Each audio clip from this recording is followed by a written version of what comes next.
ಬಿಹಾರ ವಿಧಾನಸಭಾ ಚುನಾವಣೆಯಲ್ಲಿ ಎನ್ಡಿಎ ಮೈತ್ರಿಕೂಟ ಪ್ರಚಂಡ ಗೆಲುವು ಸಾಧಿಸಿದೆ. ಈ ಚುನಾವಣೆಯ ರಿಸಲ್ಟ್ ವಿವಿಧ ರಾಜ್ಯಗಳ ರಾಜಕೀಯ ಬೆಳವಣಿಗೆಗಳ ಮೇಲೂ ಪರಿಣಾಮ ಬೀರುತ್ತಿದೆ. ಅದರಲ್ಲೂ ಕರ್ನಾಟಕದಲ್ಲಿ ಏನೆಲ್ಲ ರಾಜಕೀಯ ಬದಲಾವಣೆಗಳು ಆಗಬಹುದು ಎಂಬ ಬಗ್ಗೆ ಚರ್ಚೆ ಶುರುವಾಗಿದೆ. ಈ ನಡುವೆ ಬಿಹಾರ ಚುನಾವಣೆ ಪ್ರಾದೇಶಿಕ ಪಕ್ಷಗಳ ಶಕ್ತಿಯನ್ನ ಎತ್ತಿ ತೋರಿಸಿದೆ. ಇದು ಜೆಡಿಎಸ್ ಪಕ್ಷದ ನಾಯಕರಲ್ಲೂ ಉತ್ಸಾಹ ತುಂಬಿದೆ.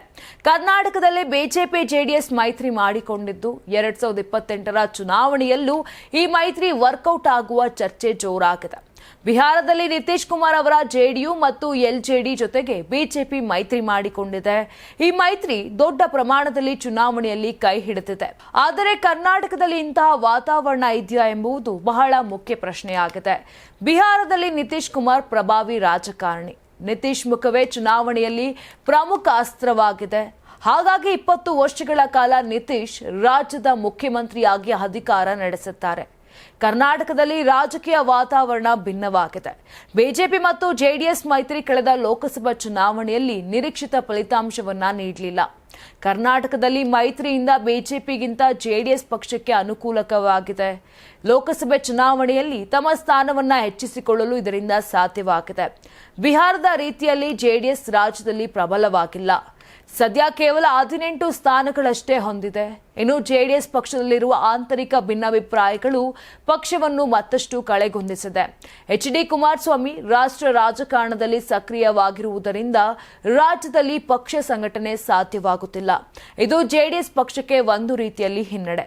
ಬಿಜೆಪಿ ಹಾಗೂ ಜೆಡಿಎಸ್ ಮೈತ್ರಿಯ ಬಗ್ಗೆ ಎರಡೂ ಪಕ್ಷದ ನಾಯಕರ ನಡುವೆ ಅಸಮಾಧಾನ ಹಾಗೂ ಭಿನ್ನಾಭಿಪ್ರಾಯ ಇದೆ. ಬಿಜೆಪಿ ಪಕ್ಷದ ಒಕ್ಕಲಿಗ ಸಮುದಾಯದ ನಾಯಕರಿಗೆ ಈ ಮೈತ್ರಿ ಇಷ್ಟವಿಲ್ಲ. ವೈಯಕ್ತಿಕವಾಗಿಯೂ ಬಿಜೆಪಿಯ ಕೆಲವು ನಾಯಕರು ಇದನ್ನ ವಿರೋಧ ಕೂಡ ಮಾಡ್ತಾ ಇದ್ದಾರೆ. ಆದರೆ ಹೈಕಮಾಂಡ್ ಮಟ್ಟದಲ್ಲಿ ನಡೆದಿರುವ ಮಾತುಕತೆ ಮತ್ತು ನಿರ್ಧಾರ ಆಗಿರುವ ಹಿನ್ನೆಲೆಯಲ್ಲಿ ನೇರವಾಗಿ ಯಾರೂ ತಮ್ಮ ಅಭಿಪ್ರಾಯ ಅಥವಾ ವಿರೋಧವನ್ನ ಸೂಚಿಸುತ್ತಿಲ್ಲ. ರಾಜ್ಯದಲ್ಲಿ ಬಿಜೆಪಿ ಪ್ರಬಲವಾಗಿದೆ.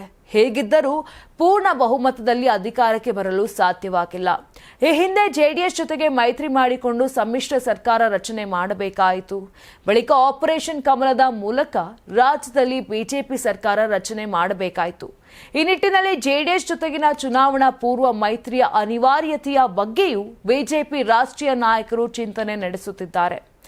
ರಾಜ್ಯದಲ್ಲಿ ಜೆಡಿಎಸ್ ಪಕ್ಷ ಸಕ್ರಿಯವಾಗುವ ನಿಟ್ಟಿನಲ್ಲಿ ಕೋರ್ ಕಮಿಟಿ ರಚನೆ ಮಾಡಲಾಗಿದೆ. ಹಳೆ ಕೋರ್ ಕಮಿಟಿಯಲ್ಲಿ ಕೆಲವೊಂದು ಬದಲಾವಣೆ ಮಾಡಲಾಗಿದೆ. ಜೆ.ಟಿ. ದೇವೇಗೌಡ ಅವರನ್ನು ಅಧ್ಯಕ್ಷ ಸ್ಥಾನದಿಂದ ಕೋಕ್ ನೀಡಲಾಗಿದೆ. ಕೃಷ್ಣಾರೆಡ್ಡಿ ಅವರಿಗೆ ಕೋರ್ ಕಮಿಟಿಯ ಜವಾಬ್ದಾರಿಯನ್ನ ನೀಡಲಾಗಿದೆ.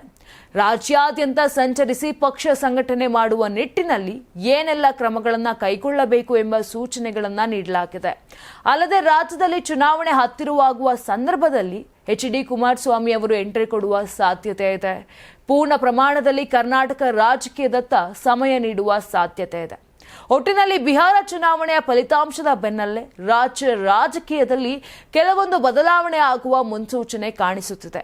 ಬಿಹಾರದ ಮೈತ್ರಿ ಗುಟ್ಟನ್ನ ಕರ್ನಾಟಕದಲ್ಲೂ ಪ್ರಯೋಗ ಮಾಡುವ ನಿಟ್ಟಿನಲ್ಲಿ ತಂತ್ರಗಾರಿಕೆ ಆಗಬೇಕು ಎಂಬ ಕುರಿತಾಗಿ ಚರ್ಚೆಗಳು ನಡೆಯುತ್ತಿವೆ. ಆದರೆ ಅದು ಎಷ್ಟರ ಮಟ್ಟಿಗೆ ವರ್ಕೌಟ್ ಆಗಲಿದೆ ಎಂಬುದು ಮಾತ್ರ ಇನ್ನೂ ಕುತೂಹಲ. ನೀವು ಸಣ್ಣ ಆಗ್ಬೇಕಲ್ವಾ? ಅದು ಒಂದು ಉತ್ತಮ ಆಹಾರದಿಂದ ಸಣ್ಣ ಆಗ್ಬೇಕಲ್ವಾ? ಪ್ರತಿದಿನ ನಮ್ಮ ಜೀನಿ ಸ್ಲಿಮ್ ನ ಯೂಸ್ ಮಾಡಿ ಯಾವುದೇ ಸೈಡ್ ಎಫೆಕ್ಟ್ ಇಲ್ದಂಗೆ ನೀವು ಸಣ್ಣ ಆಗ್ತೀರಾ. ನಿಮಗೆ ಮಾಧ್ಯಮದಲ್ಲಿ ಕೆಲಸ ಮಾಡುವ ಆಸಕ್ತಿ ಇದೆಯಾ? ಹಾಗಾದ್ರೆ ಕರ್ನಾಟಕ ಟಿವಿ ಡಿಜಿಟಲ್ ಮೀಡಿಯಾದಲ್ಲಿದೆ ನಿಮಗೆ ಒಳ್ಳೆಯ ಅವಕಾಶ. ಆಯ್ಕೆಯಾದವರಿಗೆ ಉಚಿತ ತರಬೇತಿ ಕೊಡ್ತೀವಿ. ತರಬೇತಿ ನಂತರ ಕೆಲಸ ಮಾಡುವ ಅವಕಾಶನೂ ಕೊಡ್ತೀವಿ. ಈ ಕೂಡಲೇ ನಿಮ್ಮ ಮಾಹಿತಿಯನ್ನ ಮೇಲ್ ಮಾಡಿ.